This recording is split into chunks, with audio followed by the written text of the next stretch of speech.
Welcome to the only place where real, raw, and vulnerable conversations happen with IFBB Bikini Pros to give you an inside look at their struggles, strategies, mindset, passions, and all of life beyond the stage. This podcast is made to inspire, motivate, and remind competitors and the average gym goer that even the most extreme lifestyles and elite athletes have their ups and downs. Thank you so much for tuning in today. I'm your host, Celeste Rains-Turk, and now it's time for the Confessions of a Bikini Pro podcast.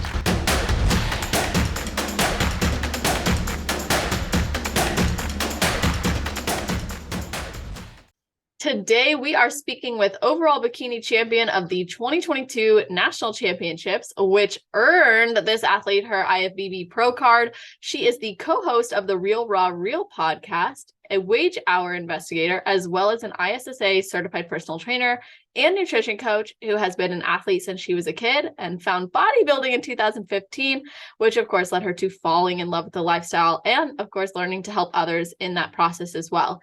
She is passionate about helping people know where to start and overcome things like gym intimidation, and of course, creating a balanced lifestyle through her beliefs about shifting your mindset, which I'm excited to discuss with her, and transforming your body and nourishing your soul. So welcome to the show, Brandi Lewis-Reed. How are you doing? I am good. I am here. I wouldn't miss this for the world, even though I just got back into the country. I know. I'm so happy. I imagine like jet lag and being tired, but I'm so happy you said yes. And to everyone listening, we actually had the pleasure of meeting at Cuties Conquering the Stage. Oh my gosh, I can't believe it was only a month ago. Why does it feel like I forever know, ago? right? I don't know, but you're right. That's so weird.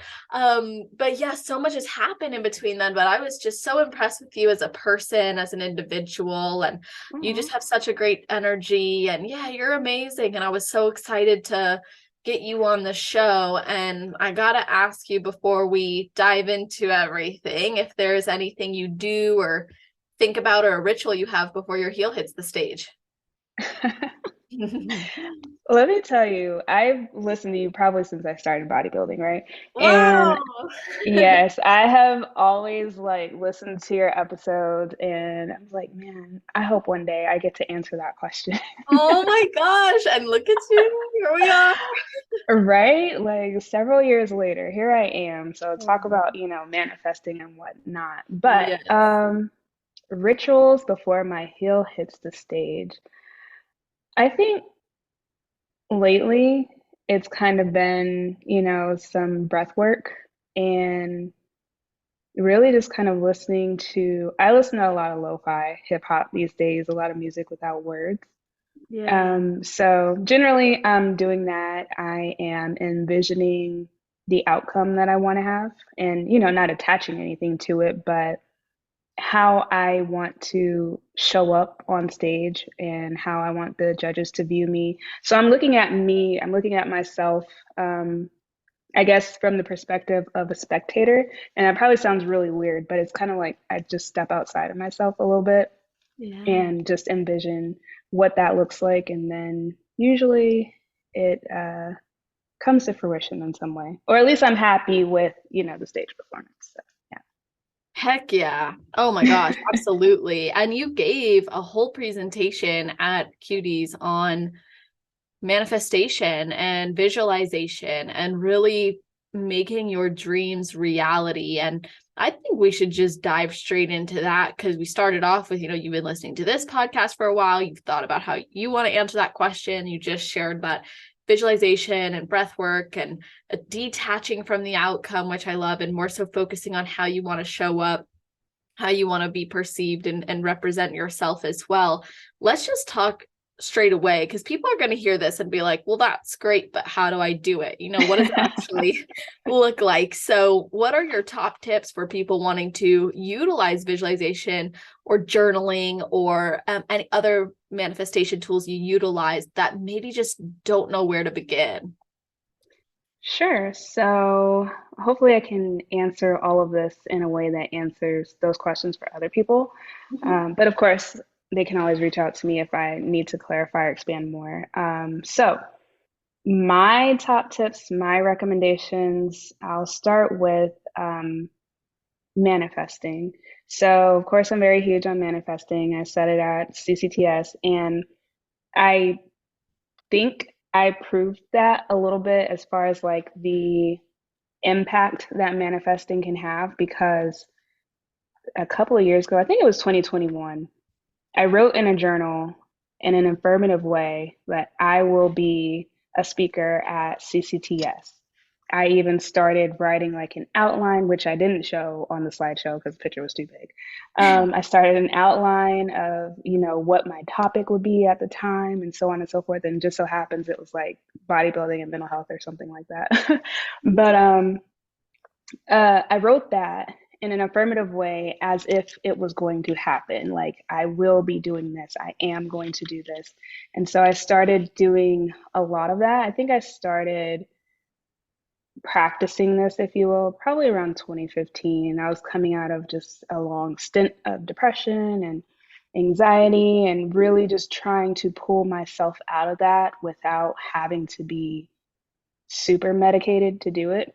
Mhm. And that's not a knock on anybody that needs it because there are people that need it. I was just afraid of being dependent on it. So um, I got into like meditation and breath work and manifestation and visualizing. So starting with the affirmatives instead of having those negative thoughts like, oh man, I don't know if I'm going to, let's take bodybuilding for instance. Oh man, I don't know if I'm gonna beat this girl. I've seen her at other shows and I just don't know if I have what it takes. And that used to be my mindset for a while when I first started. Um, and turning that into reframing, like, that girl's good. I've seen her compete before, but I'm good too. I Mhm. look good too. I can perform well too. I have a great look too. So it's just kind of reframing your thoughts and then using affirmative words and making it visual. So I think it's kind of a two-parter, maybe even a three-parter. So it's saying what you want and then making it visual. I use vision boards because I just like to see things and then I put it in a place where I can see it all the time. Mhm. And so that keeps that thought or those things that I want at the forefront of my mind when I see them, even if I'm not actually working towards them actively, or maybe I have kind of fallen off of this goal or whatever. It's still there and I still see it. And it's still a reminder like, hey, this is something I want to work on. So for me, the vision boarding works, but also journaling works as well. Like I said, I wrote that statement but one of the questions that I would continually ask myself, and now I ask my clients, is um, how do you want to feel? Yeah. And what does that look like? And what are the gaps between how you currently feel and how you want to feel? Or um, what does it feel like to win a show with a center box win because that was actually on my vision board Mhm. after after 2019's NPC National Championship. I held center literally probably until the last second. They had moved a girl, she's a pro now, obviously. They had moved her, I think, maybe from the fourth place position, I don't remember, to the second place position. I mean, sorry, to the third place position, and then to the center where I was. So I got moved out and I got moved into third place. And so I missed my pro card at that time by one spot. And the next couple of weeks, I made my vision board and I wanted a center box win. And so, and I wanted a pro card. So, those are some of the things that work for me. So it's like, how would it feel to win an overall? What does that look like? Um, if you can put yourself in that place, what does it feel like? And so those are some of the practices that I've done over the last few years. Some of the things that I've done, like I said, before my heel hits the stage. And I think that's how I've been able to create my life, really, because that's one of my taglines I use: create the life you want to live. That's how you do it, I think. Are you a competitor looking to make mental gains and further your personal development? Are you struggling with the post-show blues or feeling the pressure of prep? Maybe you're lost somewhere in the middle and not sure what's next. If you really want to make peace with food, your body, and your goals, then I highly recommend you check out my competitor card deck, which can be found at www.celestial.fit/cards. This is a free resource for competitors, and the deck includes 3 different series. One is affirmations and I am statements. Another is the thought-provoking question prompts that you could journal on or just think about. And the last deck includes action steps with specific mentorship that is going to support you in those areas of which I just mentioned. So whether you're looking to feel better in your own skin, develop a healthier relationship with food, feel more motivated, connect deeply with yourself, or really get into your mindset to bring you closer to your goals, then these cards are for you, and I would love to see you utilizing them. Again, you can visit www.celestial.fit/cards to download yours right away. I know that was earful, so sorry. Oh my goodness. No, that was wonderful. I appreciate you giving us that full rundown, because I think people overcomplicate something that actually can be quite simple. And you simplified that. You really let people see it's say what you want, make it visual, journal about it, write about it, speak in the affirmative. Those were some of the key takeaways. Mhm. And I think when people hear manifest and they're not open to it, there's like little flags that go up. And Yes. Back in 2016, just hearing you talk, it honestly reminds me a lot of some things I had been facing, because I was struggling with depression and anxiety myself. And what Mhm. helped me transform that was self-love, and competing actually revealed a lot of the negative behaviors I had too with disordered Yes. eating. But I changed my life with journaling and with using Mhm. language and perspective shifting or reframing, as you said. And for people who maybe want more of the like scientific connection, there is we have this reticular activating system. And if we can train ourselves to identify the things in our life that we want to be seeing, or that we want to create, we're going to be more likely to take that action. So journaling is not just simply pretending like you're going to get what you want without work. It's instead priming yourself. It's almost like your warm up to your workout. It's like you're putting the resistance bands on to get your glutes turned on, or you're warming up your shoulders. It's like you're journaling about what you want, and you're identifying the gaps, as you said, so you can actually be prepared to fill those gaps or improve yourself or be prepared to receive those outcomes. Because you were Yes. saying you had experienced some doubt, and your language prior to affirmative language was, she looks good, she could beat me, or she will, or I won't have a chance, versus she's good, I'm good, we're both gonna do good, and I'm gonna do my Right. best, or I'm Right. gonna show up. So I love how you even used examples of when it worked in your life. And to anyone, by the way, I'm just going to do a shameless plug here. I have a Sure. book called Believe Your Way to Badass. It's on Hey. Amazon. It's a full journal prompt book. It's interactive. I wrote it back in 2016 because of this reason of like it transformed my life. And I just think so much of what you're sharing is important and valuable, because people will hold themselves back from the self-awareness because it can be vulnerable. And I imagine Yes. in your journey, it was likely fairly vulnerable to utilize that self-awareness for your intentions and your goals and actions. So what allowed Yes. you to actually go there with yourself? It was a challenge. To be honest, it was a challenge. It was awkward. It was weird. Um, and just to double back on something real quick before we Yeah. switch gears into this, one thing I didn't mention, but you did, and I appreciate that you did, was the journaling and the visualization and manifesting is kind of like the pre-workout, but journaling and whatnot, saying what you want, doesn't necessarily mean you just put it into the universe. That's only part of it. You definitely still have to do the work, but that's where the making it visual comes in, the asking how you feel and addressing the gaps. Those are where you put your action steps. So I just wanted to clarify, and I'm glad you put that Yes. out there, that, just like for anybody who's, religious or whatnot, spiritual, faith without works, it's the same thing, manifestation or putting it into the universe without actually taking the action steps is not necessarily going to help you manifest. So for anybody who's ever said, oh, I've tried to manifest and it didn't really work for me, those are some of the things you have to think about. What actions did you actually take once you put it out there to get what you want? But to circle back to self-awareness, that's something that I think that I'm really passionate about, is because I think that that is literally the key to your universe. um it was weird. One thing, a couple of things that I've tried, I think one of the things was I listened to Louise Hay for a while, Yeah. and one of the exercises that she has you do, I think in her book, I think I listened to the audio, was to just simply stand in the mirror, look at yourself, and say, I love you. Like, if you've never done that before, and if you're not super comfortable with yourself, that is hard. It's hard, it's awkward, it doesn't feel like you're talking to yourself.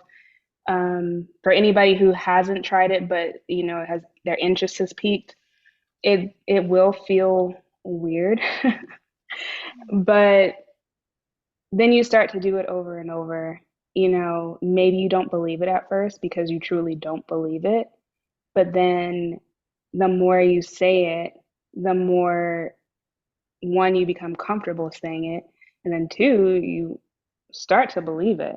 And that's kind of goes back to the manifestation and visualization thing anyways, and the watching your language and using affirmative language and things like that, is the more you say it, the more you start to believe it. And that's why the power of thought is so powerful, one way or the other, negative or positive, because your thoughts become your beliefs and so on and so forth. So that was one of the things that I've tried. And then for me, it does go back to the journaling and the reflecting. And I've been journaling literally all my life. Like, for the longest time, probably up until 2 years ago, I had every single journal I ever wrote. Now, granted, I love a journal.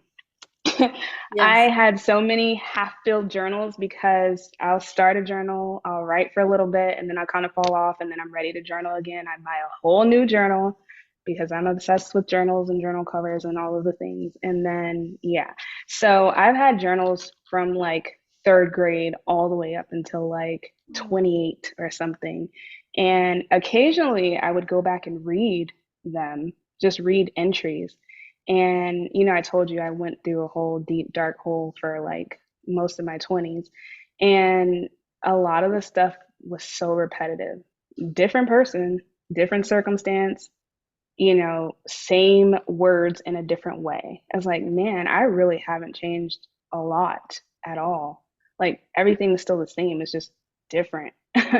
And so that was a way for me to actually like pay attention and start to do something different. And so I think the reason why I enjoy bodybuilding so much anyway is because I'm so in process improvement oriented, Yeah. and journaling was a way for me to do that, to improve myself. I mean, if we're going to talk about language, there was a point in time where I was like, I just want to fix myself. I kept describing myself as broken, and I hated my mind. I hated my brain. Like, I was so just emotionally reactive to everything. I couldn't turn off my thoughts. They were just racing all the time. And I would always visualize myself stuck in a cage in my brain, if that makes sense. It's weird, but that's how I felt. And I just wanted to be free from that. And so it took a long time. It took a lot of visualization practice of actually walking out of that cage and being and doing something different. But it takes work, it takes practice, and you have to be willing to go there with yourself. You have to be willing to be vulnerable with yourself and let the things be the things. I think sometimes we can get stuck in a cycle of emotion. I know I do sometimes, where it's like, I get emotional about being emotional. Yes. And, it's like I'm upset about something, and now I'm upset that I'm upset about something that I feel like I shouldn't be upset about. And so it's just, it's those things, once you get to a point where it's like whether you journal it or you write it down or you write it in your notes in your phone, if you read it back, you don't have to say, oh man, that happened. I am such A, B, and C person, insert negative, phrase here. Um, it's just, it is what it is. This thing happened and maybe it didn't feel good, but, where do I go from here? How do I get better from here? So Hmm. yeah, That's I'll pause beautiful. there. Oh my gosh, well, that was a beautiful share and insight into how you approached it, knowing that it brought up a lot of, it reveals a lot about ourselves in that process. And I love how Mhm. you referenced, like, from third grade even to now, the core of you has been there and been similar, and you've just continued to grow as a person, and you had to face yourself. You literally faced yourself in the mirror and spoke love to yourself and learned to do that. And the darkness we sometimes see within ourselves can lead us to feel broken or like we need fixing. And when we actually choose to love ourselves, I think we become more naturally inspired to care for ourselves or go after what we want. So, fostering Mhm. that self love is so important, because when we have that love for ourselves, it's like, well, why wouldn't we treat ourselves with that respect and that care and that Yes. belief? And that's Yes. really what you've been able to do. But when you said you at one point felt like you were broken, or you were saying, you were implying it by saying you needed fixing, I'm curious what was happening within you or within your life that was leading you to believe that. I think it was just because I don't even want to say was, because I think I still am. I just manage it better. Um, I am such an emotional person. I feel deeply, whether I want to or not. And I did not know how to manage that. I would always react. And not to say that, I would react on like a reality TV show level. Sometimes, probably. But, I would just everything, if it wasn't working, it wasn't working. I had such all or nothing thinking. It had to be this way or that way, and if it was neither, then it wasn't working, or it wasn't this or it wasn't that. And then, I'll get even more granular. It was mostly tied to like relationships, to be honest. Hmm. And low self-esteem, but I don't think I knew that at the time. Yeah. So it was just like, relationships and looking for love in all the wrong places and trying to figure out, why it wasn't working for me, or, choosing people who I knew when I chose them that they were not the person, and ignoring that intuition, all to end up in the same exact place I knew I would be had I chose them, you know, from the beginning. So, and it was not knowing how to deal with those relationships when problems came up. When you're young, I think, my opinion, Brandy's opinion, I think when you're young and you don't really know how to be in relationship, you don't know how to go into relationships to give. I don't want to say you always, that's pretty absolute, but for me specifically, I would go into relationships to fulfill the feeling that I wanted to feel when with a relationship in the ways that I thought it was supposed to be. And so Yeah. when it wouldn't be like that, when it wouldn't go like that, I would try to force force a peg into a round hole, something like that. I'd try to force it basically. And and other people were pretty, strong about their opinion, like, yes, I want to do this, or no, I don't want to do this anymore, or whatever, blah, blah, blah. I would just be an emotional wreck, and especially when a relationship ended, even if it wasn't good for me. Yeah. I would just be a wreck, and I would just go into these like deep dark holes. And then it became, well, what's wrong with me? And Mhm. why won't somebody stay, and yada yada yada. And my mom used to always tell me, she's like, you don't know how to be in a relationship. And I never really understood that for the longest time until um until one day I guess it clicked in a way. I don't know how to be in relationship. And this is not a knock to my parents or my family or my upbringing, but I actually didn't have that modeled for me. So, no, I didn't know how to be in a relationship. And no, I didn't know how to manage my feelings surrounding one. And also, I did not know how to be my own person because I grew up, um, my family, my mom was military, my dad was military, but he wasn't necessarily in the picture in a consistent way. And my grandpa was military, and my grandparents primarily raised me, or at least I hung out with them the most. And they're older, so they're a little bit more traditional in their thinking. I was a lot more sheltered than I, at this point, cared to be. So I didn't know how to be. I grew up with people telling me who to be and how to be and where to be and when to be. And I did not know how to trust my own opinions, my own thoughts, my own guidance, my own voice, so on and so forth. So, yeah, it was a cascade of things that I didn't realize were taking place and were, circling the drain and were contributing to me feeling imprisoned in my own mind, if you will, until I actually started to take note and become an observer of my thoughts, Mhm. basically. Like, let my thoughts be my thoughts, and I'm just listening to them without reacting. And that took work too. Isn't it amazing how everything we do for growth, it really is and has to be a daily conscious effort because of how quickly we can fall back into those patterns of Yes. relationships or responses if we don't like consistently or consciously address it. Hmm. Yes, 100%. And even now, as a married person, I am still I am doing those things, like you said.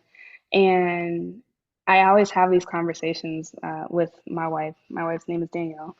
Um, like, I can tell I've grown Yeah. just because of certain things or certain ways I react or certain ways that I respond to her and certain things. Um, I can tell, like, whether it was like 2 years ago or 10 years from, whatever point, like I would have reacted completely different. I would have been completely different.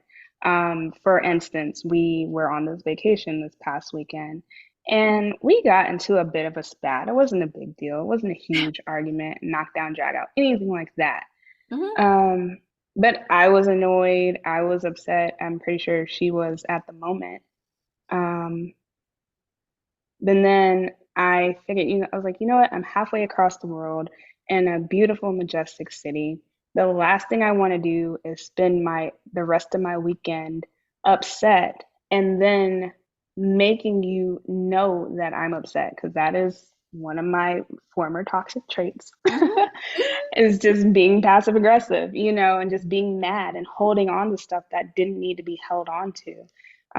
So, we had our little moment and then we made up. And as we were walking the streets of Prague, I was like, you know what? I can tell I've grown because in another lifetime, or, even a couple of years ago, I would have been mad and I would have stayed mad just because I wanted to be mad. I wanted to sit in Yeah. that feeling. And so, yes, definitely, we definitely have moments of growth and moments of clarity. And I feel like kind of the only way you do grow from those moments of clarity is to, choose different than what you would have done, even if it doesn't feel good. It would have felt amazing. That sounds really bad. It would have felt good to be mad because I wanted to be mad. Totally. But it felt even better, in the grander scheme of things, to let it go and enjoy the rest of my weekend. So, Yes. Well, gosh, I'm loving this conversation so much and everything. It's like the wheels are just turning, and I'm equally feeling a lot of my own patterns like coming up, and oh, I remember this and that. And Yeah, I let's talk about it. yeah, let's talk about it. Basically, like when you're saying that, I'm thinking so much of us, we will, no matter what, we will confirm the beliefs or the, Hmm. you know, it's just Yeah. our running, you could call it like our MO, but it doesn't have to be. Like we just have to work to change it. And over time, it gets easier to address it, or at least identify when we're falling in that pattern. Hmm. But when you said, it'd be easier to stay mad and actually would feel quite good, it's like, well, yeah, because then it confirms the belief that's making Mm. us anxious or insecure, or and I don't know, I'm sure you're probably familiar with the attachment styles, but Yeah. it's kind of like, well, if you're fearful avoidant, you're gonna seek out instances and proof that you're gonna be rejected. It's like Hmm. that's just, Yeah. so we seek out what it is that we want to confirm, and then it feels better to be like, yeah, well, everybody's this way, and we fall into all those defense mechanisms. And it feels good to do that because it protects our ego essentially, which confirms or helps us to function in society. Hmm. But it doesn't necessarily mean it's the best thing for us, and it's hard sometimes to step back. But when you do, it actually leads to a more positive experience. It's very uncomfortable in the moment, just like if you're doing cardio and you're in that last 5 minutes that's just been added to your program, and it's a grind, and then you finish it and you're like, shit, I'm glad I did it all the way. I even pushed an extra minute. Like, you're glad, Man. but it'd feel better to stop. Man, you're telling me. Yes, absolutely. And to circle back to, bringing all of this conversation back to bodybuilding, Yeah. that also ties into the same thing I was mentioning earlier about, going into a show with the mindset of, man, that girl looks good. Like, she's probably going to beat me. I've seen her do well. She's getting closer to, her pro card or a win or whatever, blah, blah, blah. And I think it was the same thing, that confirmation bias, like, man, I know she looks good and I don't look good and blah, blah, blah. And then it would actually happen. Like, and I said that at my CCTS speech, is like, I would go in and somehow I would just know, like, that is the girl that's going to win my class, whether I Yeah. knew she was in my class or not. But I was always right. Like Britt Ann, she won Junior USA's in 2020. Mm. The girl that got moved to center in 2019, when I mentioned earlier, I can't remember her name. Um, I saw her outside of the venue. Like I was getting my makeup done by her coach, and she came in while I was sitting in the chair, and I was like, "Oh, that's the girl that's gonna beat me." Didn't know her from Adam. Didn't know she was gonna be in E class or anything, and it turns out she was in E class and she beat me. So it's like, yes, I was going into those shows trying to confirm that I was not yet good enough to win, basically, and that had to change. Had to change. Absolutely. And you said earlier to detach from the outcome, and I think that's really great for making sure we prioritize the process or celebrate what we've been through. And part of overcoming doubt is also having proof. And I think that in our journey, the more we recognize, like, yeah, I am deserving, or I am worthy, or I am capable, the easier it is in those moments to combat that maybe automatic belief or thought that so and so looks very good and they're going to beat me. It's like, well, yes, so and so looks good doesn't mean they're going to beat me. Also, I look good doesn't mean I'm going to beat them, Right. Yeah. Um, Exactly. but just detaching from that outcome and instead focusing on how you want to feel, I think that is really amazing. And that's such a powerful tool for visualization. It's not just closing your eyes and seeing yourself winning. It's closing your eyes and like, how fast is your heart racing? What do the lights feel like? When you hold the Yes. trophy, is it cold in your hand? Yes. It's like, really, you got to have the physical experience so you can prepare to actually know and feel ready to receive it. 1000%. 1000%. I agree with that. I was talking to a friend a little bit ago, and I won't put, all of her business out there, but the Mhm. gist of the conversation was that she was pretty confident that she can do well in one area, one aspect of her competition journey, but she wasn't so sure about the other aspects of her competition journey at this juncture. But I told her kind of the same thing.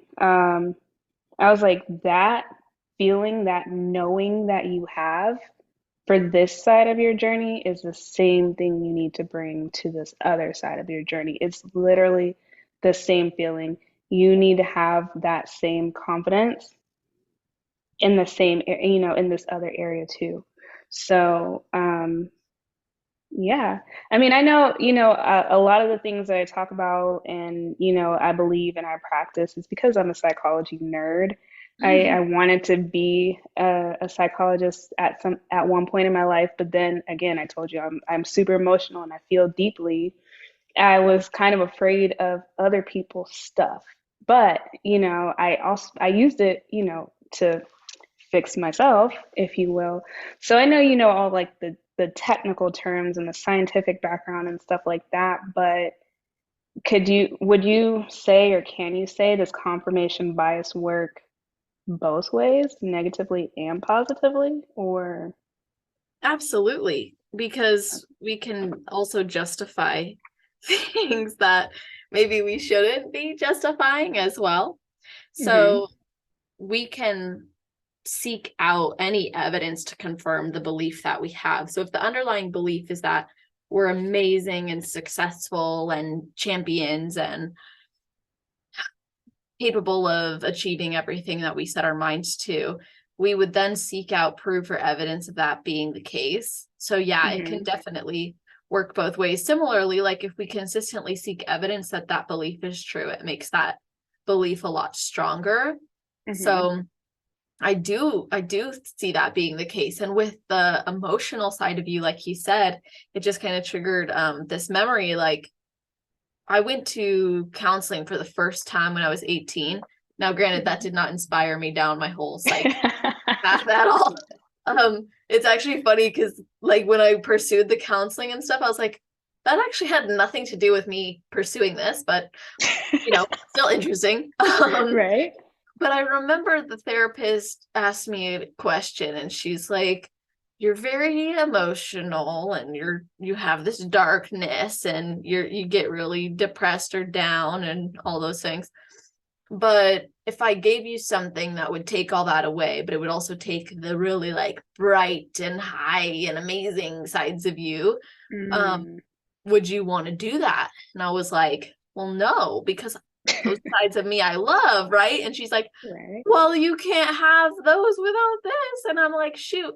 And it made me like really love and appreciate those depths. And I hear that hmm in you of like, you love and appreciate the depths of your emotional experiences, even though it sometimes can be intense, obviously. It also seems as though you've harnessed it as a strength for yourself and utilized it to like feel everything deeply to support your goals versus withhold you from attaining them.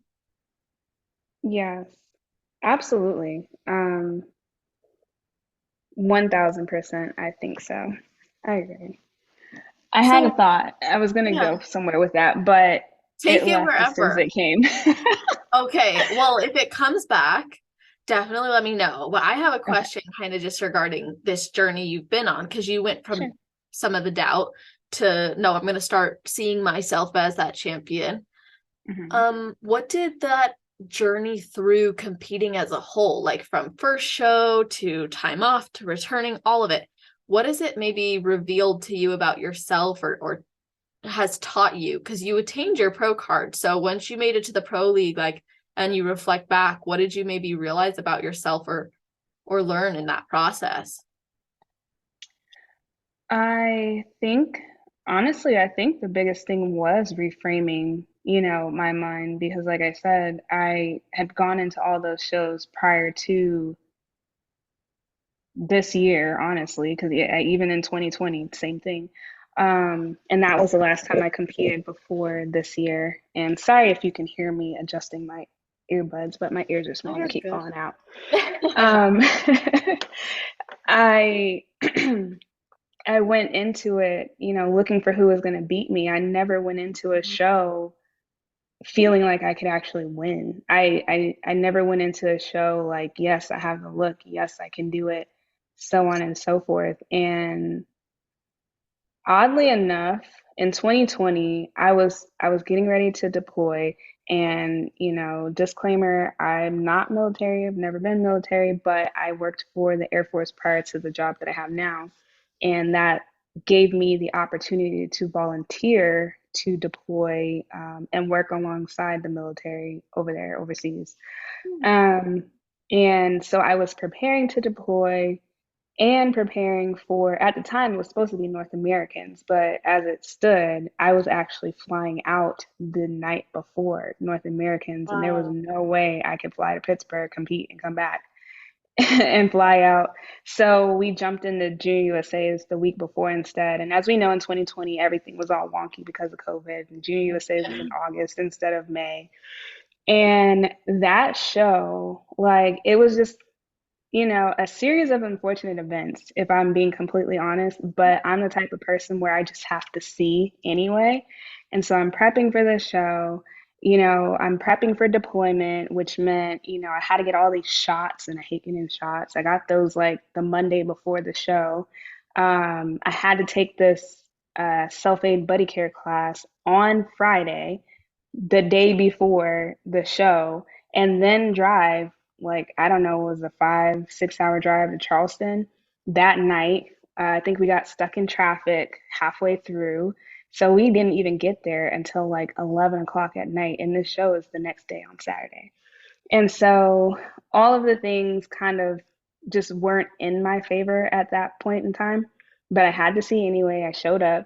I ended up getting second call outs for the first time in my competition career, and that kind of sucked. But it didn't hurt as bad as holding center and getting moved out into third place in 2019 at NPC Nationals.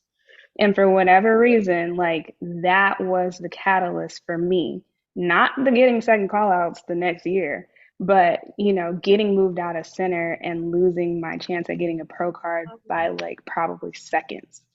And so going into the deployment, I knew that I still wanted my pro card. Like, I never had a thought like, oh man, maybe I shouldn't compete. Maybe this isn't for me, yada, yada, yada. I was like, no, I want a pro card. And now at this point, I want a pro card at NPC Nationals and having the center box win. Like, I wanted all of that in Yeah. reverse. And so I carried that with me my whole deployment. I continued to work out consistently, and I wasn't working with a coach at the time because I felt like it was a little bit pointless to try to have a coach and be coached in an environment that I had no control over, a lot of the things you need control over. So I did what I could. Um, I did what I knew what to do, as a personal trainer myself and all of the things. And I just held on to that belief that that was what I wanted. At that point, it just became this burning desire that I wanted to win my pro card. And I wanted to win my pro card. So honestly, whether it was at North Americans or wherever, I wanted to win my pro card. But deep down inside, I wanted to win my pro card at NPC Nationals with a first place win. And overalls were never on my mind, ever. Like, Wow. it took me a minute to get from not believing I was good enough to even win to wanting to be in a position to win. So I had overalls were never on my mind, to be completely honest. And so I just had that burning desire, like, this is what I want, this is what I'm going to work for.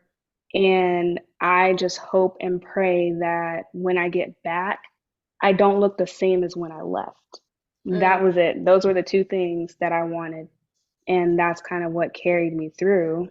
And then here comes 2021. I come back. I promised my spouse like I wasn't going to compete that year because there was just so much transition between coming back, moving to Kansas, getting my new job, so on and so forth. But come 2022, I was like, I'm competing this year. 22 is my favorite number. I'm winning my pro card this year.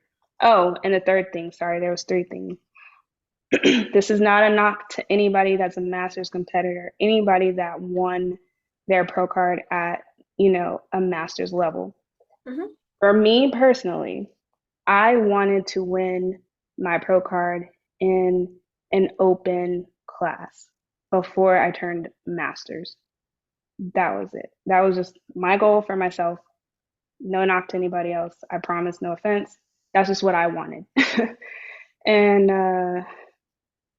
I think the rest was history come 2022. That was just my mindset. Like 2022 is my year. It's my favorite number. I'm gonna get my pro card this year because that's what I want for myself. And that's kind of when the game really changed. Wow. That's so amazing. I absolutely love that journey you just took us on because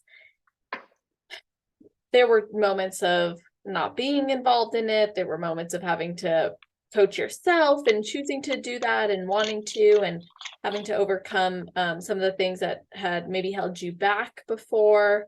And it's awesome that you saw these things as opportunities to grow. Other people might have been like, I'm done.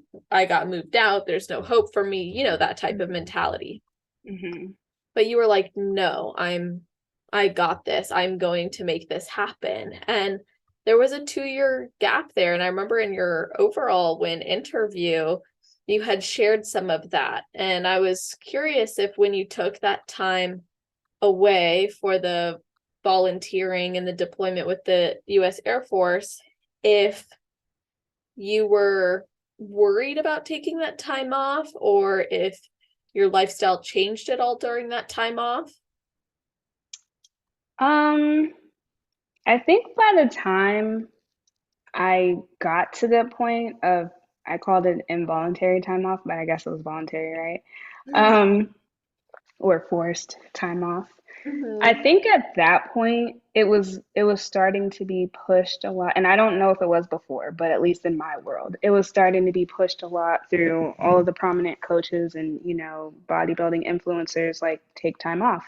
Like Paul Revella, he was like a very huge influence for me as far as just the knowledge of the sport and things of that nature, and that was one of the things that he talked about a lot was, take time off the stage. That's really when, you're going to get competitive, to be honest, is to take that time off. So I think by the time I had to, I was actually okay with it. If Mm. it had been any time sooner, maybe early 2020, even in 2019, there was a couple of times I was supposed to only do junior USAs. And then I jumped in North Americans. And then, I got close. I got second in North Americans. So then they're like, oh, well, let's just jump into nationals and see, you're so close. You're definitely going to get it, blah, blah, blah. And that was another factor, too. I think the change was I think that in 2019, I wasn't necessarily doing it for myself or for my own intrinsic value. It was everybody else saying, oh, you'll get it at the next one. You're so close. You'll get it at the next one. And so it was, I think I was chasing the outcome and Yeah. not the process. And so, and I felt like a letdown every time I didn't make it. And I think that was because I was trying to make everybody else happy. I was trying to prove everybody else right, and I just wasn't there mentally. And I think I remember hearing a couple different people, I think maybe Nadia, and I think maybe Daraja. It could have been somebody else around that time when they got their pro cards those years. Mhm. Um, I think Nadia got her pro card in 2020, if I'm not mistaken. I could be wrong. Sorry, Nadia. They talked about feeling and being in alignment with the win and with, getting that status and having that moment.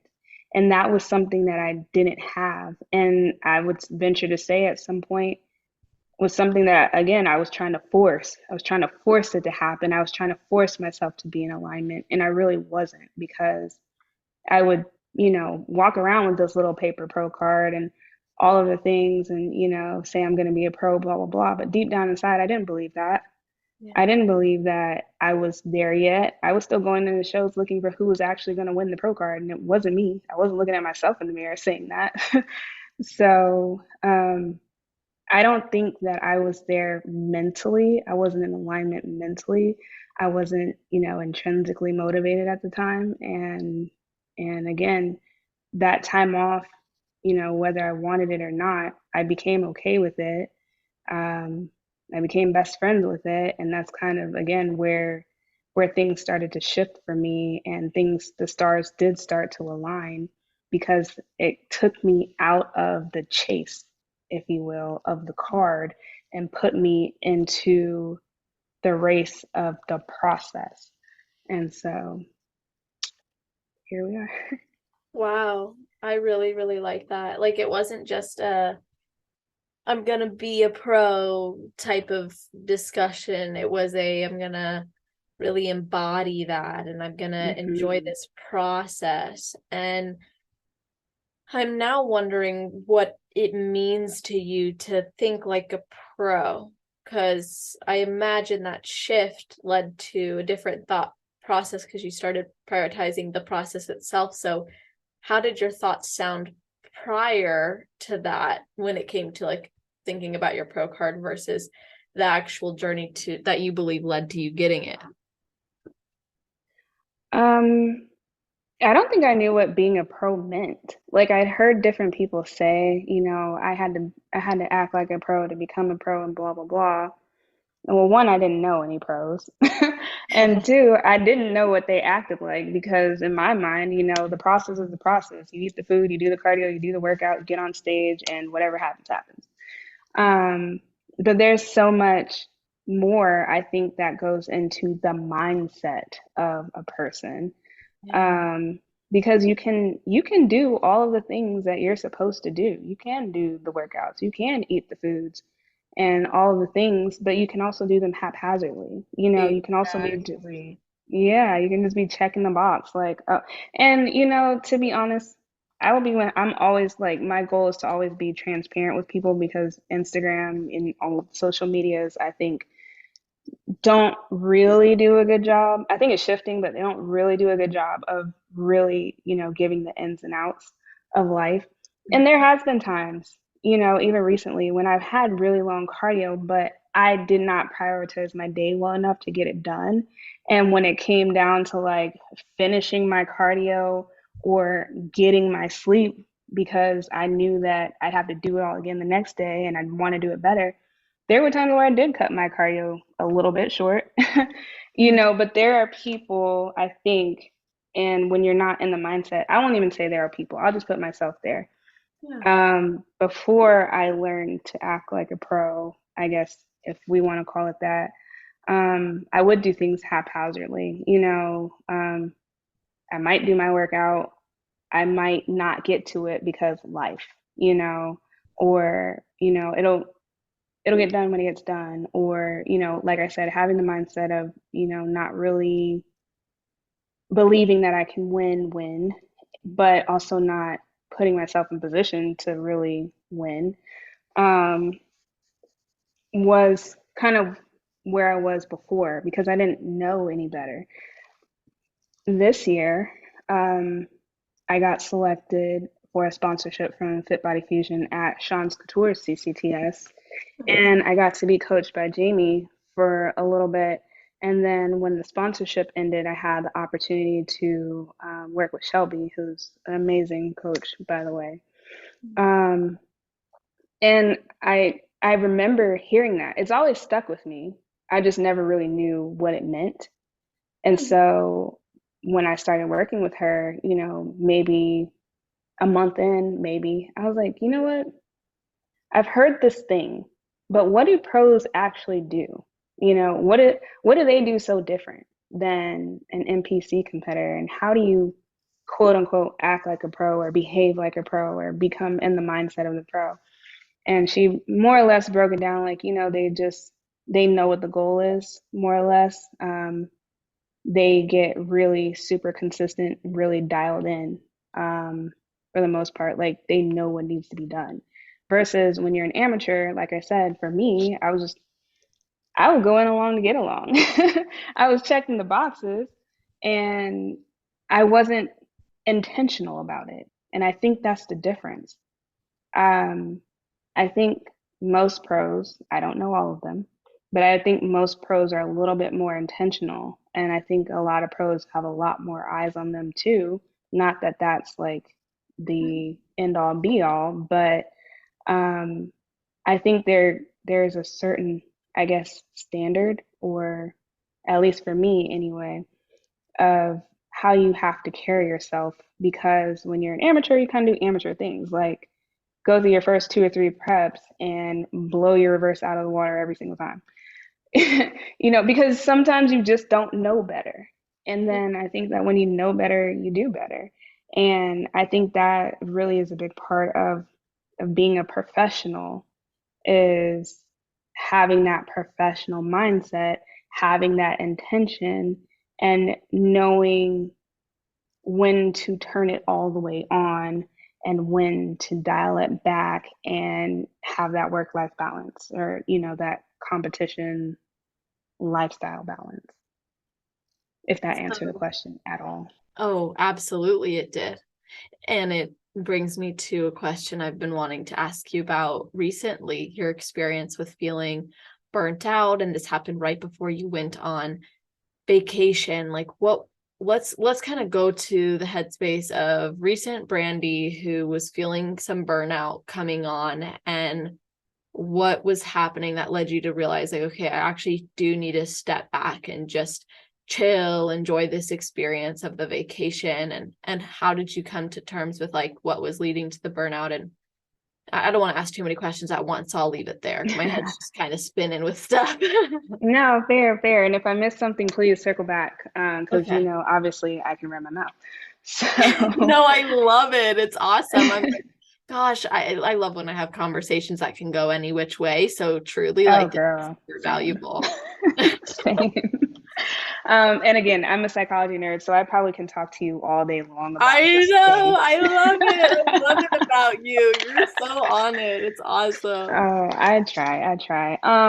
And to bring that point home just really quickly, I think I try to be honest and transparent. I think because for me, I feel like sometimes people, for whatever reason, tend to be gatekeepers of knowledge, Mhm. and they don't want to share it. And sometimes you find yourself going down these rabbit holes trying to find information, or trying to actually sift through or read between the lines of what people really mean, and just it's exhausting.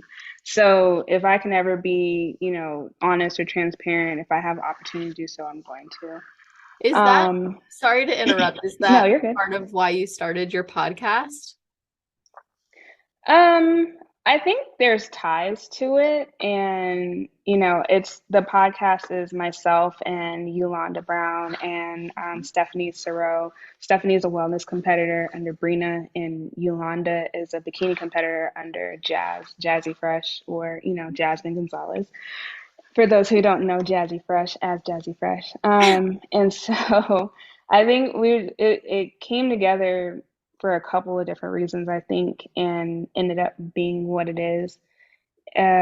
Because, like I said, for me, it was about that piece of, just being transparent and being honest, because, you know, I think social media glorifies the bodybuilding world, and we see all the fancy pictures and the stage shots and the gym photos with the fancy dark lighting and all of the things, but we don't see what goes on in between, and we don't know what people deal with in between. So everything, we always say that Instagram is a highlight reel, and people don't like to show like the downsides, because God forbid we're not perfect. So I just like to share my stories and my testimonies and all of the things to, just show people like, I'm human. I've done these things, or, I've transitioned through these things, and it's not easy. It's not as easy as working out and boom, the next day you have muscles, and then boom, the next day you're on stage winning, a pro card or an overall or whatever. It's not that easy, and people aren't happy all the time. So let's be real. Yes. And all of the things. So I think for me, that is my contribution to our podcast. And then, and with that, exploring, how that is for other people. Some people like Stephanie works in a hospital. It's like, how in the world do you work in the settings that you work in and still freaking prep like nobody's business? Like, how do you do that? I would, Mm. I told Stephanie multiple times, I'm like, girl, if I were you, I'd probably quit on the spot and figure it out later. Because I cannot even imagine. And it just gives me a whole new respect for people who actually compete, compete well, and do these hard things outside of prep. And I think that I don't want to fully speak for Yolanda, but I think that's kind of the same curiosity that we all have, and that's kind of what we want to bring to our spaces is that transparency in that real life. And we have really good people whose footsteps we're following in, if you know what I mean. Mhm. Um,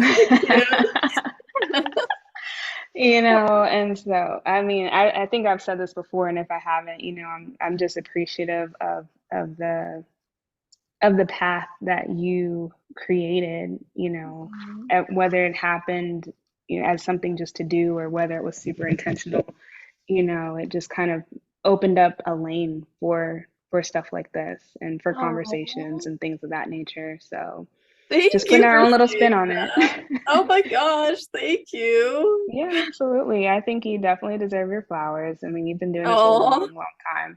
So, at least now, it'll be evergreen. Like, you deserve your flowers. So I'm giving them to you. I'll send you some flower emojis in a minute.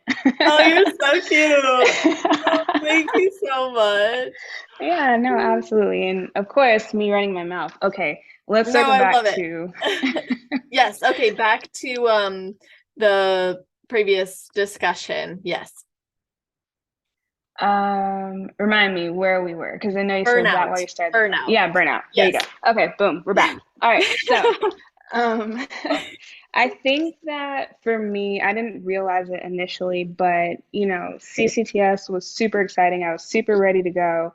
I knew that I was going to be speaking there, and it was going to be my first speaking engagement at it was my first kind of speaking engagement in that forum. So I think probably for 2 weeks, I was just excited and nervous all at the same time.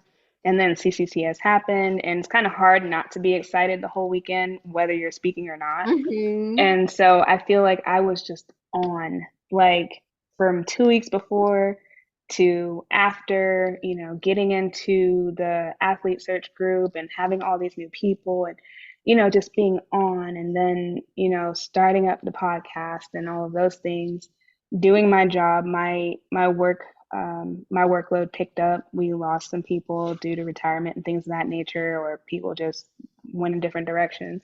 So they're having to redistribute the workload, if you will. And so now I'm putting pressure on myself to get some stuff done.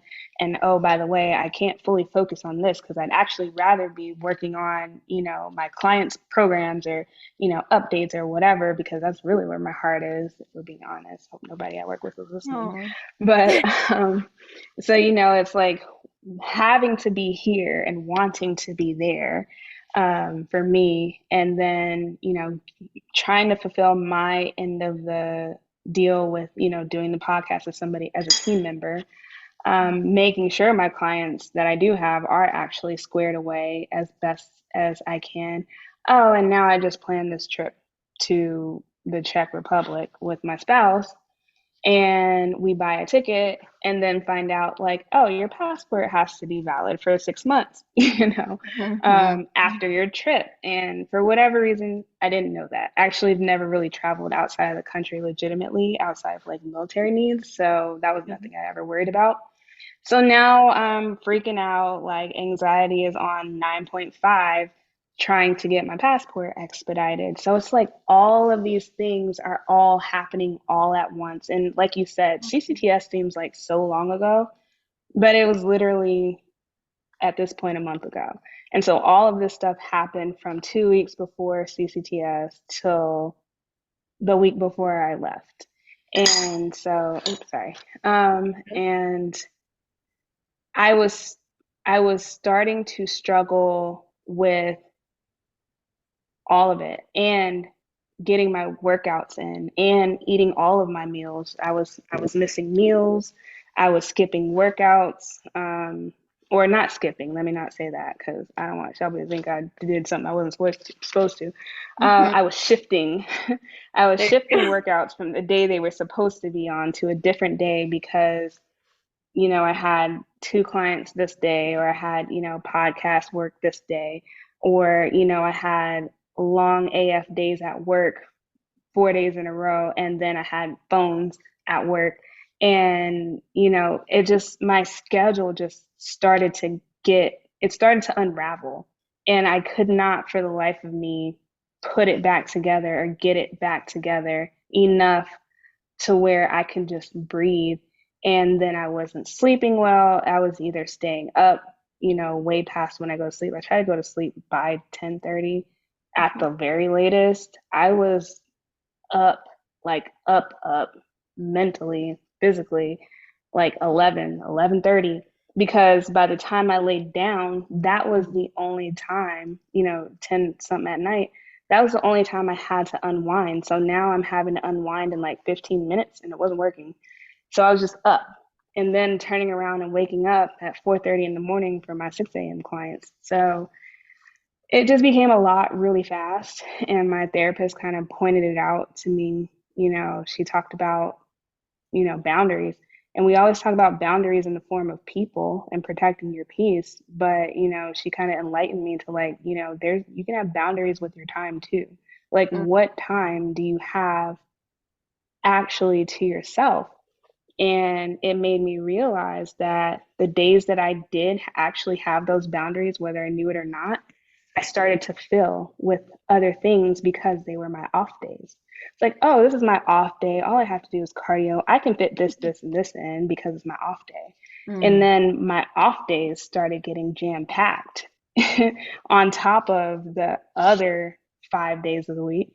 And I literally just had no time, and my routines were just suffering. And I was like, okay, I need to readjust. I need to step back and, reconfigure my time and my commitments. And it just so happened that we planned the trip right as all of this was unfolding, as I was seeing this and knowing that I needed to make the shift. So honestly, it couldn't have come at a better time, that trip.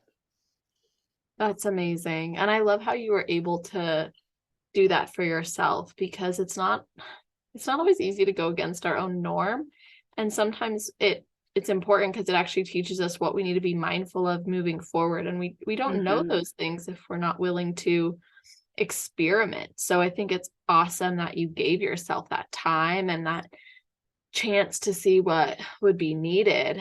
And in that, you discovered more for yourself moving forward and you learned from that experience with your time and how you set boundaries even with yourself regarding it. And that's huge. And I want to kind of just bring up your wife and how you guys met and what does that relationship look like with regard to competing and if she's supportive. And yeah, let's talk about the relationship side of things. Ooh, let's talk about it. She's not um, gonna s- mind. um, she, yes and no, and if I'm being completely honest, and that's just because she's more of a person that she doesn't like the limelight. And I Yeah. would never say anything negative. I don't have anything negative to say about her or our relationship, but again, when it comes to growing and evolving and actively doing something different, I think that me competing this past year while married, one, it was new for me. It was new for both of us. So it was just another challenge that we had to learn how to overcome. So, um, for me to say that she was not supportive would be false. Not saying that you said that, but just Yeah. as I'm processing the question, she is very supportive, but she's also a very principled person too. So it's like, you know, you cannot just, I've been using the word haphazard all day apparently, but it's the word of the day. She's like, you can't just haphazardly do things Mm. and not expect other things to suffer. So when we met back in 2019 in the gym, as it so happens. Oh. And um, we met because I was actually training her sister-in-law, Oh, and wow. she had, I know, right? Crazy world. Until this day, I feel like her sister-in-law set us up, but at this point, I'm not mad about it. And she brought her to one of her training sessions one day, and she her sister-in-law texted me like a little bit after, and she's like, hey, my sister-in-law wants to talk to you, blah blah blah. And that's the general overview. I won't go into the whole story. It's not a Mhm. bad story, it's just not really relevant. And then, I mean, needless to say, kind of the rest was really history. We hit it off really well, really early, and kind of been going ever since. And so I was competing when I met her, but we were not fully in relationship, you know. It was Yeah. just me doing my thing, and all I had to worry about was me. And if I wanted to compete, I was going to compete, and I was going to figure out how to get it done. And it didn't have any impact on anybody else. Whereas now, you know, I do have a spouse now, and I also have a dog, and we have joint responsibilities, her and I. And so I can't just be like, well, I'll say that. I've learned that I cannot I'm laughing because I used to say this all the time to other people and to her when we first started dating. It's like I can't do single things as a married person. Bottom line. And so I can't just jump into this and jump into that and figure it out later, which is kind of how I operate sometimes. I can be impulsive. I can be very like, ooh, let's do it. Let's try it. Let's see how it goes. And when it comes to competing, I've always been competitive my whole life. So if we have to do an extra show between the warm up show and the big show, let's do it. Let's see what happens. Let's see where we need to be because I want to do everything I need to do to have the most success possible. And, sometimes that would come at the expense of her not feeling, nourished or, our time is now limited because once I get into prep mode, like I'm in the prep mode, and that doesn't leave a lot of time for her. But now I'm prepping. I'm an investigator, so I'm in and out the house. I'm PTing, I'm personal training, coaching, whatever you want to call it. So I'm literally in and out the house all day. So now she has majority of the responsibilities around the house because I'm never home. And by the time I do get a minute to myself, oh, I have cardio. And Mhm. so it was it was a struggle. And if I'm being honest, now that I'm reflecting on it, I think it was a struggle for me to let go of my need to do something, that I wanted. Like, remember, I mentioned earlier, I was a very all or nothing person. And I think that I'm still a lot of the ways that I used to be. I just know how to manage it now, and I know how to recognize it, and I know how to do something different if necessary. And so, for a time, because I was so entrenched in prep and, really going after what I wanted and trying to make sure that I was bringing to fruition what I wanted, um, I couldn't see outside of myself sometimes. And that just made it a challenge to where I started to feel like I started to feel like she didn't support me. you know, and it just became it made prep really hard. But I think it was me also fighting against the principle, if you will. It's like we have these responsibilities. My prep affects her life too. Yeah. And I struggled to really see that literally until after everything was all said and done. So my prep was actually pretty hard. From San Antonio to Nationals, I did 3 shows, and they were all pretty hard mentally because it caused such a discord between us because I'm fighting her, I'm fighting for what I want, Yeah. and I'm refusing to see it any other way but mine. And because you don't see it how I see it, now you're a threat to my success. And Mm. not only that, you know, we had to deal with the potential of us being separated, if you will. Um, Not by marriage, but because of work. And Yeah. so, and we'd already gone through that with me deploying um, back in 2020. I was so gung ho about prep and trying to see how well I can do before I leave that it left a very minuscule amount of time for me to spend with her before I left. Mm. And she let me have it. You know, she's like, I know this is your thing. I know this is what you want to do. And whether she was feeling a way or not, I couldn't even see it. And I didn't even know it until, you know, months down the line when we finally talked about it. And, you know, here we go again. Sometimes you just get so blinded by the shiny object that you don't see everything holistically. And that was kind of my issue. But I think that we've done a lot of talking, and now when it comes to me preparing for like my pro debut, for instance, we have those hard conversations. It's like, okay, this is how this went a Mm. couple of months ago. How can we meet in the middle going forward before I even start a prep? How can we work together? Because the other thing was like, oh, you don't compete, so you don't get it. You don't understand why, you know, I need to do more than one warm up show. Even if I say I'm doing 2 shows, that could mean I'm doing 5. You just never know. And she, again, she's principled. And so for somebody who doesn't compete, it doesn't make sense to say, I'm only doing 2 shows this year, and then you end up doing 10, Right. hypothetically speaking, because bodybuilding can be like that.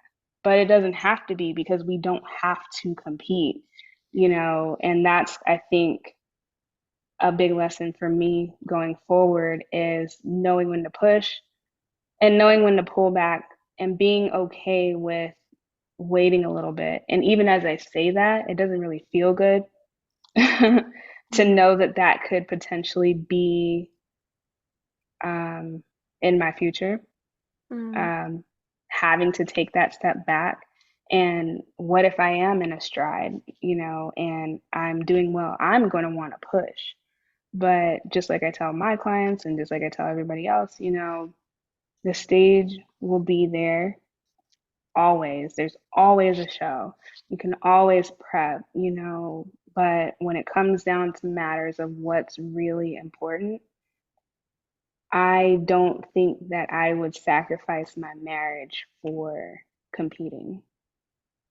I just got to figure out a way to make them both work. Totally. Well, I love that perspective because it's hard thing to like actually vocalize that, but because when you do, then you're like have to hold yourself accountable to Hmm. put the relationship first, but Hmm. or maybe first isn't the right word, but like prioritize it so that you don't have to give it up. And I love how you recognized you were looking a lot at yourself, but not considering the whole picture and understanding like where your wife was coming from and what it is that she needed and how this is going to look moving forward now that it's not just you in this journey. Hmm. And I think you have this incredible mentality and this ability to create the life you want. So I imagine it's going to be possible. And I'm excited to see that journey continue. And I know like at the event, we all thought you're like this future Olympian. Honestly, like I can already see it, and I'm sure Oh, you've got it somewhere on your vision boards. But it's it's just, coming. yeah, I think it'll happen for sure because you're amazing and you've achieved everything you've set your mind to. And I would regret not asking you this, but if you ever won the Olympia, what would you want to represent or demonstrate or share with other competitors? Ooh, that is a question I've never considered. I'm surprised. Well, I'm sure like this is like new goal for you, but I'm surprised to hear that. I know you're usually like, yeah, I've already thought about my winning speech, you know? Right?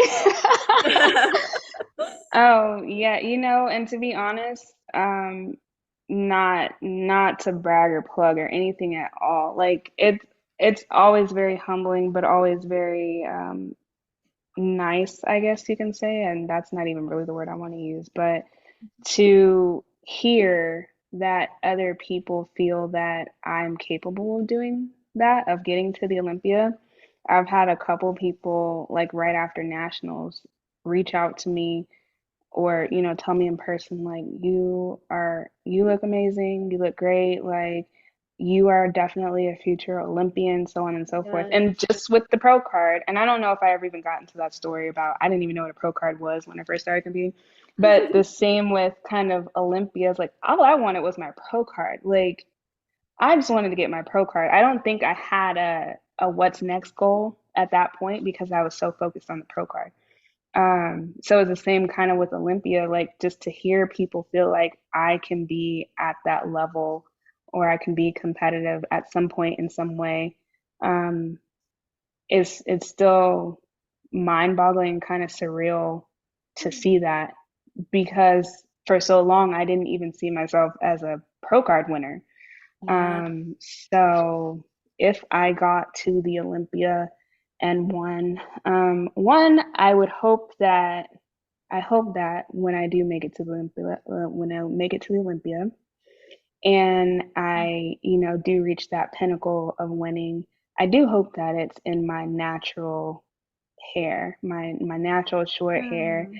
Granted, blonde is not my natural color, obviously, but blonde is it's my natural vibe, I think. So I think I come alive when my hair is blonde. I don't know why. It's just a me thing. So I would hope that I am my full and complete self Mm. and when I do it, and I think that's what I would want to share and give back is honestly is probably just to continue with the messages that I've been giving lately is you can create a life for yourself. You can create, outcomes and circumstances for yourself. And it may not always look like how you want it, and it may not happen when you want it to happen. But as long as you are open to what could happen and, not be not try to control the outcome so much and just kind of lean in and see where the path or the universe takes you. Um, I think so many amazing things can happen. And I think it all really starts with self awareness, like we mentioned, Yeah. and being intentional with what you want. And so for competitors, I just go back to that question I asked myself all 2021 and 2020, do you want to compete or do you want to be competitive? And it's okay if you just want to compete because it is literally a hobby. It makes you feel good. It's fun. But if you want to be competitive, you have to make competitive decisions, and that can be anywhere from your routine, your daily routine, how you go about executing, to how you handle life circumstances or the decisions that you have to make, or if you have to decide if you want to have another coach, or if you have to decide if you want to be enhanced or not, or whatever. I think there's a certain level of intention that you have to have with being competitive. And that I think is what, let me backtrack. Intention, I think, is what I would want to promote. Just being intentional about whatever it is that you want to achieve. Well, while we're on that subject, then I think this is actually a nice segue. Well, I kind of wanted to ask you just one more question before we go to the Sure. best advice. I'm just gonna throw it. It's gonna be very random. Okay. Um, you had shared that you really believe representation matters, and I'm kind of picking up that vibe too with you wanting to really represent yourself Hmm. as your true self or as your most natural self. What has been the impact of seeing someone who you mentioned Vanya specifically in your interview? Hmm. Like how has Hmm. that influenced your own perspective on your ability? And is this part of your inspiration as well? Yeah, absolutely. So I think I should caveat this, this topic that we're getting into with, when I say representation matters, of course, it means a lot to see somebody that looks like you reach a high level of success. That lets you know that you can do it. But it's not necessarily just a race thing. For me at least, it's not. So, I mean, again, I've dealt with depression, I've dealt with anxiety, I'm actively managing ADHD and all of those things. I'm actively, how do I say, evolving from the amateur that I was when I started to the now baby pro that I am, and, Olympian hopeful or future Olympian. And there's there's so many different things in that, and even in my story, that may help somebody one day, that they could take as a meaning of representation. And Love that. so, yeah, and so representation can be whatever it is that resonates with you that somebody else has. I think that inspires you to then go out and achieve your own level of success. So for me, seeing people like Vanya, seeing people like Brina, I kick myself, in the butt every time I think about that interview I did post show. But I was just so like, I don't Mm. even know where my mind was at post show of Nationals with that interview. But Brina Martinez was a huge, huge inspiration for me, honestly, before I knew who Vanya was. And that's not a knock to Vanya. But I met Brina Right. at CCTS 2020. Mm. And I think I've been following her before that. And so Brina is like an athlete's athlete. Like she is, Yes. man, I can say so many good things about. She is charismatic, she is magnetic, Mm. but her mindset, her athlete's mindset, and just her spirituality as a whole, for me, that meant a lot, to be able to see somebody like that who represents what I believe in, or, who I am as an athlete, if you will, Yeah. make it to the Olympia so many times, and she's done it so many times. She's done well for so long, and she was an inspiration for me. Vanya, again, she's an inspiration for me. I don't think, I haven't seen her compete in a while, but there's a girl, I might butcher her name, but it's Tasha or Tosha. Hmm. But she was a black girl. She wore a red bikini and she wore a pixie cut. And she made it to the Olympia, you know, in that hairstyle. And so, again, short hair, a short haired girl made it to the Olympia. And in a time and place where I'm entering into the community thinking, or at least having heard, that you have to have long hair. You have to have hair in order to be successful, in bodybuilding and so on and so forth. And I'm so happy that, either it's coming to the forefront that that's not the case, or that the industry is evolving in that way. But, those are a few different examples of people who represent different things, um, that mean a lot to me. And even if we take it outside of race, because obviously all three of those girls are women of color, but like Jen Dory, to me, is another source of inspiration because I met her at CCTS 2 last year. And I had asked the question during the fireside chat about she's already made it to the Olympia. And, once you reach that pinnacle, what do you think there is to work on next? Like, where do you go from there? How do you progress? And one of the things that she said to me was that she wanted to work on her, well, that one of the questions she answered, not to me directly, but Mhm. she said she wanted to work on her confidence. It's like the Miss Mm. Olympia wants to work on her confidence. Like, you just won the Olympia and Mm. you feel like you have to work on your confidence. And knowing that confidence has always been an issue for me, like seeing her and hearing that and knowing that, um, that meant a lot, and that she definitely gained a bigger fan out of me with Yeah. with knowing that even her at that level, she had that to work through. So it's like we all have our things. So Love in a long roundabout way, I hope I answered that question. you did. No, that was really, really nice. I appreciate you saying that because I think we can all relate in this sport in so many ways. And it's so awesome when you see a champion or you see a competitor, or you just see someone killing it. Like every time I do an episode, I feel like I can identify parts of me and someone else. I'm like, this is Mhm. so awesome. Like we share this connection and it's beautiful and it's inspiring. And I think we all have that ability to be that for someone else too. So no, I love that perspective so much. And I would love if you could share with us your best advice. You've given a lot of awesome advice, by the way.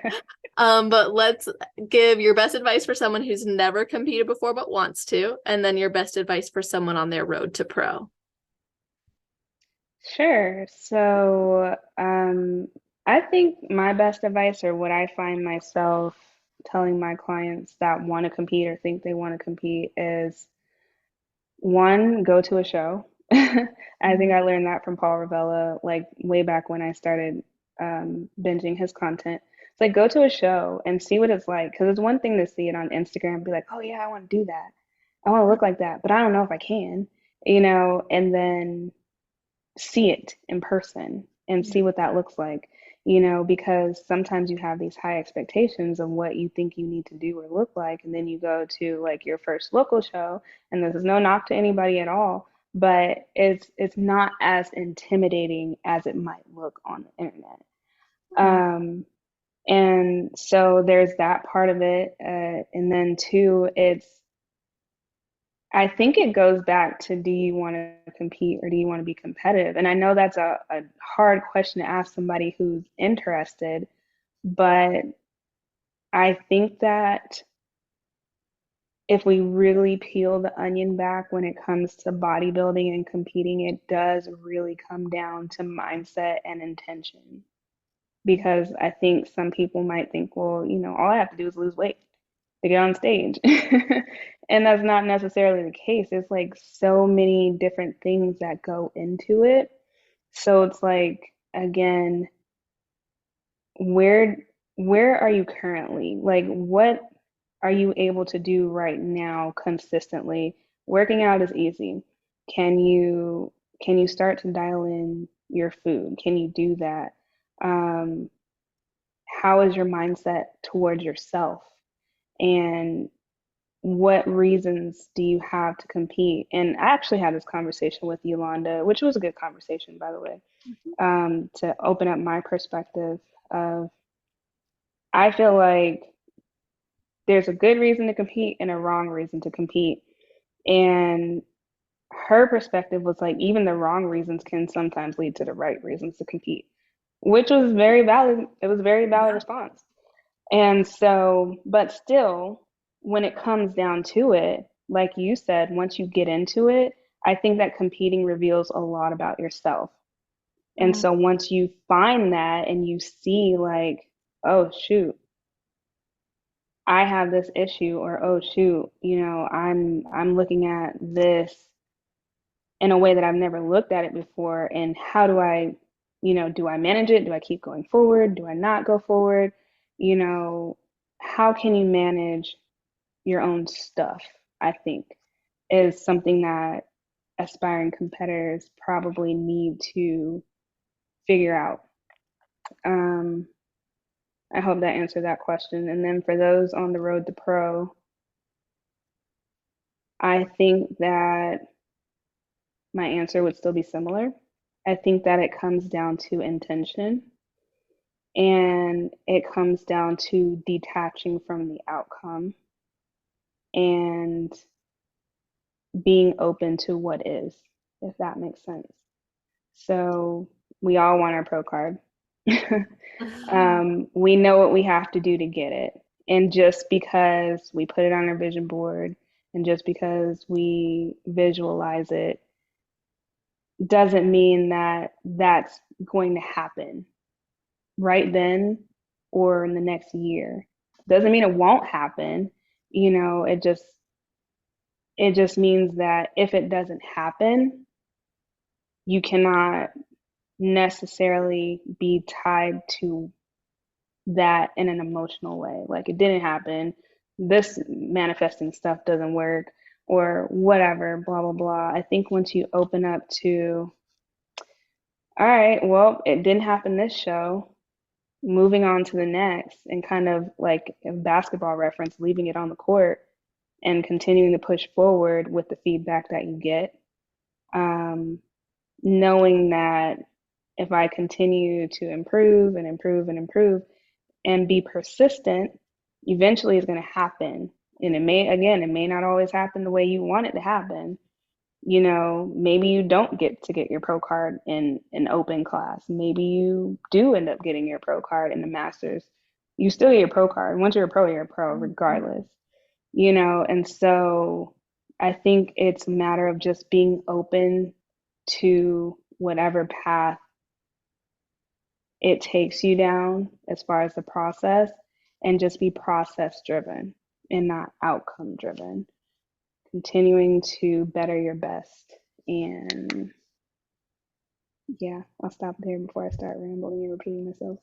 Oh my goodness. Well, it was wonderful. Everything you had to say is just so wonderful. And I appreciate the way that you showed up today so honestly and transparently as you intended to and said that you would. Like, I truly appreciate that because I know there's going to be people listening who can relate or who pick up something that they're going to actually take with them and apply moving forward. So, even if there was some repetition, I thought it was all worth repeating. And I hope people listen to this multiple times because I think there's a lot of valuable insight. And I want people to keep following your journey and seeing you achieve and manifest everything that you're setting out to, and even learn more about your coaching as well. So can you let everybody know how they can connect and work with you?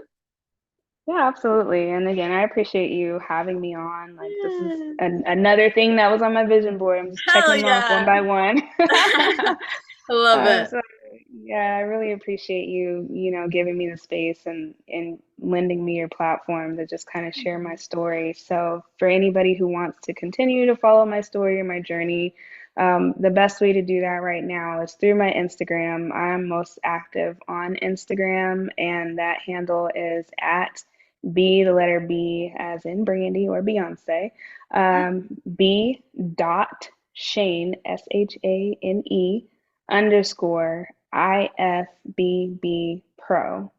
That is my handle. That's where you can find me. I share a lot of stories, and I try to share my journey and also share some, education where it comes to health and wellness and fitness as a whole on my feed. And we are starting a podcast, as you mentioned, The Real Raw Real. So if you want to be informed about when we finally launch and where you can listen to that, you can follow us there at The Real Raw Real on Instagram, all one word, and we'll be up and running soon. I'm excited for that. And yeah, that's the easiest way to find me, to reach me, to reach out to me, to DM me.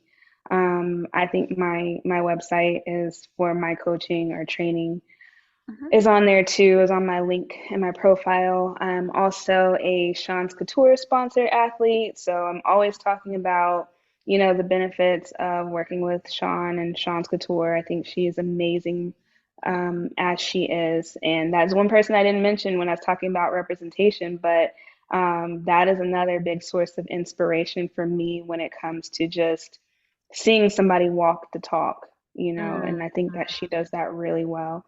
So I definitely have to shout her out because I don't think that I can be where I am as a competitor and as, you know, and having the mindset that I have without having learned so much from her and her lives, honestly.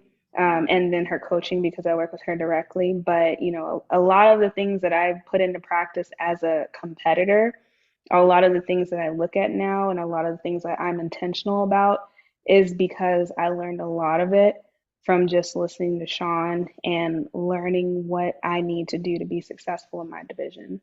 So, all of that stuff is on my page, on my Instagram page, and that's where you can find me and keep up with me. Well, I am going to put all of that in the show notes page, and just piggybacking off of what you said about Sean, she's truly awesome. And she Yes. really does live fully authentically as herself. And that's something I Hmm. really love about her. And I'm grateful she brought us together, Brandi. It was so nice to Yes. actually spend time with you in person, and now to have had you on the show. And to everyone listening, I want to put all those links and resources in the show notes page, along with a full breakdown of the episode. So a full summary, a full bulleted list of the topics we covered, as well as timestamps. So you can go back and listen Ooh. to various parts of the episode. Yeah. So with all that being said, that's always on celestial.fit/podcast. Just scroll to the category section, which is alphabetized, and you'll be able to find all of that there. So you can share it with your teammates or friends or family and let them know how awesome it is. And of course, if you feel inspired, please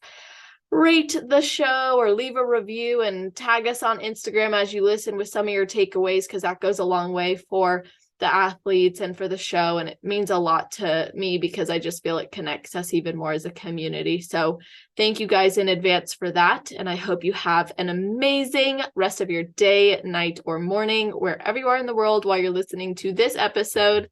Just make it awesome. Yeah.